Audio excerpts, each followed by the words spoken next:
बिलासपुर जिले के कसियापारा में एक आगजनी की वारदात से क्षेत्र में हड़कंप का माहौल हो गया। जानकारी मिल रही है कि कोतवाली थाना क्षेत्र में आने वाले कसियापारा में 3 महिलाएं किचन के अंदर काम कर रही थी। इसी दौरान घरेलू गैस का पाइप लीक हो जाता है, इसके चलते यहाँ पे आग लग जाती है और आग इतनी भयावह हो जाती है कि बताया जा रहा है इसमें 3 महिलाएं किचन के अंदर जो काम कर रही थी वो बुरी तरह झुलस गई।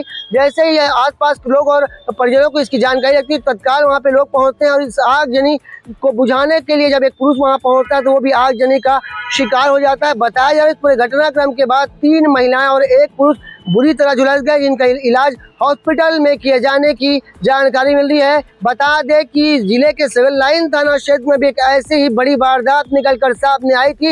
इसमें सिलेंडर फटने से एक ब्लास्ट होता है, जिससे क्षेत्र में हड़कंप का माहौल हो जाता है। वहीं बिलासपुर के कसियापारा में घरेलू गैस पाइप लीक होने से आगजनी की घटना से सनसनी और अफरा तफरी का माहौल हो जाता है। आपको बता दें घटनाक्रम की जानकारी लगते ही फायर ब्रिगेड की टीम और कोतवाली पुलिस की टीम मौके पर पहुंचती है और आग बुझाने का प्रयास करती है और आग पर काबू भी पा लिया गया है। आइए जानते हैं इस पूरे मामले में कोतवाली सीएसपी गगन कुमार का क्या कुछ कहना है। गर्मी के दिनों में लगातार आगजनी की वारदात निकल कर सामने, इसमें यह पहला मामला होगा जिसमें घरेलू गैस के पाइप लीक होने से यहाँ पे आगजनी की वारदात निकल कर सामने आई है। कैमरामैन मोनू सिंह के साथ जिया खान से भास्कर। ये सूचना मिली थी हम लोग कल रात में, तो हमारी पेट्रोलिंग टीम भी गई थी वहाँ पे।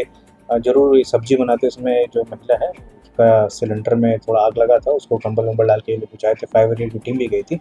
अभी तक जो हमने तस्दीक किया है हमारी पेट्रोलिंग पार्टी और हमारे जो थाना के स्टाफ, उन्होंने बताया कि अभी तक किसी को कुछ ऐसा जलने का कुछ ऐसा नहीं आया है नोटिस में, और कुछ आता है तो हम जरूर मीडिया से साझा करेंगे।